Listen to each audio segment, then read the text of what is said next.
दिल्ली में इस बार भारतीय जनता पार्टी सरकार बनाएगी और बहुमत के साथ बनाएगी। राजनीति का अनुभव ये बताता है कि चुनाव में रोता वही है जो हार रहा होता है। सब दिल्ली चुनाव को लेकर काफी चर्चा है इस वक्त देश में। हरियाणा बीजेपी की ड्यूटी लगाई गई है 32 सीटें जो कि दिल्ली एनसीआर हरियाणा से सटी हुई जो है, मतलब दिल्ली की सीटें, तो उसको लेकर क्या स्ट्रेटजी है और क्या आप भी जाएंगे चुनाव प्रचार के लिए? आपको भी रिस्पॉन्सिबिलिटी दी गई है? नहीं, देखिए, जिस जिसकी ड्यूटी लगाई गई है वो जा रहे हैं। और दिल्ली का मैं आपको बताना चाहता हूँ, दिल्ली में इस बार भारतीय जनता पार्टी सरकार बनाएगी और बहुमत के साथ बनाएगी। सर, पंजाब की सरकारी मशीनरी का दुरुपयोग करने का आरोप वहां पर दिल्ली बीजेपी के लीडर्स ने लगाया, इसको आप कैसे देखते हैं? कि ठीक है इस तरह से दूसरे राज्य की स्टेट मशीनरी का इस्तेमाल एक राज्य के इलेक्शन को जीतने के लिए किया जाए? मेरा 35-40 साल की इलेक्टोरल राजनीति का अनुभव ये बताता है कि चुनाव में रोता वही है जो हार रहा होता है। जो जीत रहा होता है वो रोता नहीं है कभी। ये जो रोज रो रहे हैं और इनके लटके हुए चेहरे, मुरझाए हुए चेहरे इस तरफ साफ इशारा कर रहे हैं कि केजरीवाल इस बार दिल्ली से साफ है। सर, आम आदमी पार्टी के नेता ये कह रहे हैं कि हम पे बीजेपी आरोप लगा रही है कि हम पंजाब से अपनी सरकारी मशीनरी ले आए और सारा सिस्टम पंजाब का वहां लगा दिया चुनाव के लिए, लेकिन हरियाणा से भी तो पूरी सरकार वहां पर प्रचार के लिए पहुंची हुई है, सीएम है, बाकी तमाम मंत्री विधायक हैं, तो उस पर क्यों नहीं सवाल उठता? देखिए, लोगों के जाने में और सरकारी मशीनरी के जाने का अंतर केजरीवाल जी को समझना चाहिए।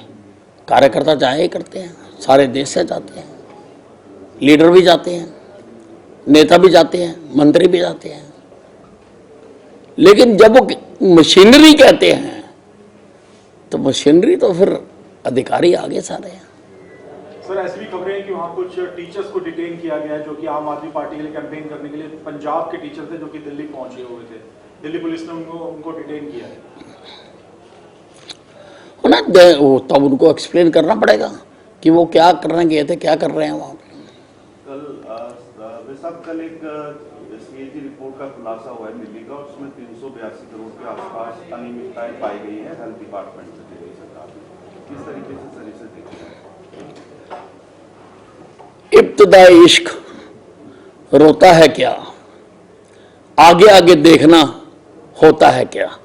ये तो इन्होंने जो गुल खिलाए हैं, ये जो धोखे की से पैदा हुई पार्टी और नेता हैं, ये इनका जन्म हुआ था अन्ना हजारे जी के भ्रष्टाचार के खिलाफ जो उन्होंने लड़ाई लड़ी,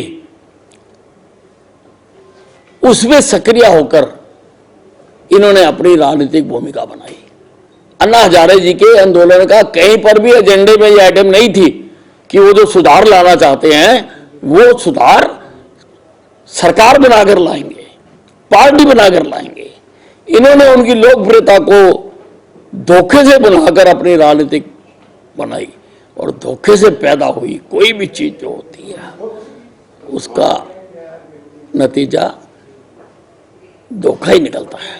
सर, एक आम आदमी पार्टी विधायक का आज एक ऑडियो भी सामने आया है, उसमें वो सीधे तौर पे कह रहे हैं कि अगर शराब नीति से पैसा नहीं कमाएंगे तो चुनाव कैसे लड़ेंगे। यानी वो कहीं ना कहीं एक्सेप्ट कर रहे हैं कि शराब नीति में घोटाला हुआ।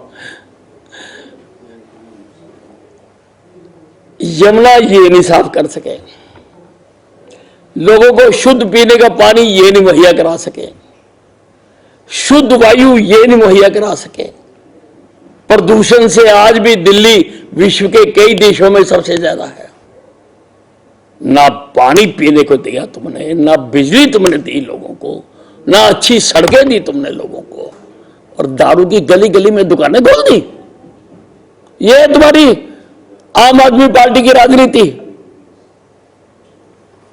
सर, एक आप गए थे जयपुर 152 से होते हुए, क्या आपका एक्सपीरियंस रहा और क्या सुधार आपने वहां पे देखे जो आपको कुछ लोगों ने सुझाव भी दिए? और नहीं, मुझे वहां पर रास्ते में मुझे अक्सर मिल जाते हैं लोग, तो वहां भी लोग मिले और उन्होंने बताया कि यहाँ पर बहुत ओवरलोडेड ट्रक चलते हैं। तो मैंने उसी वक्त वहां के आरटीए को फोन करके कहा कि इसको आप रोकिए, सख्ती से रोकिए, नहीं तो आप जानते हो कि मेरा नाम अनिल विजय है और मैं क्या करता हूं। तो ये हम बिल्कुल बर्दाश्त नहीं करेंगे।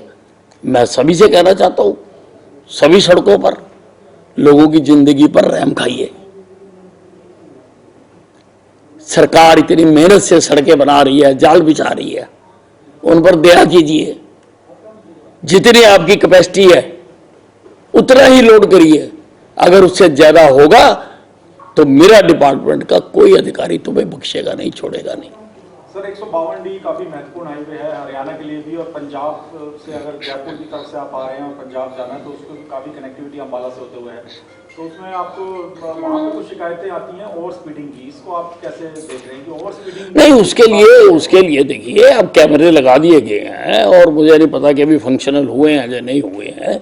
स्पीड के कैमरे अब लगभग सभी सड़कों पर लगते जा रहे हैं और 152D पर तो लगे हुए हैं। और अगर एक ओवर स्पीड कोई जाएगा तो उसके लाइट क्रॉस करते ही जेब में चालान आ जाएगा। वो तो कर रहे हैं व्यवस्था उसको। तो सर आप सड़क मार्ग से क्यों गए थे? ये ऑब्जर्वेशंस के लिए गए थे या आपका प्लान वहीं से जाने का था? नहीं, सड़क भी जा सकते थे? नहीं जा सकते थे, लेकिन फिर भी सड़क मार्ग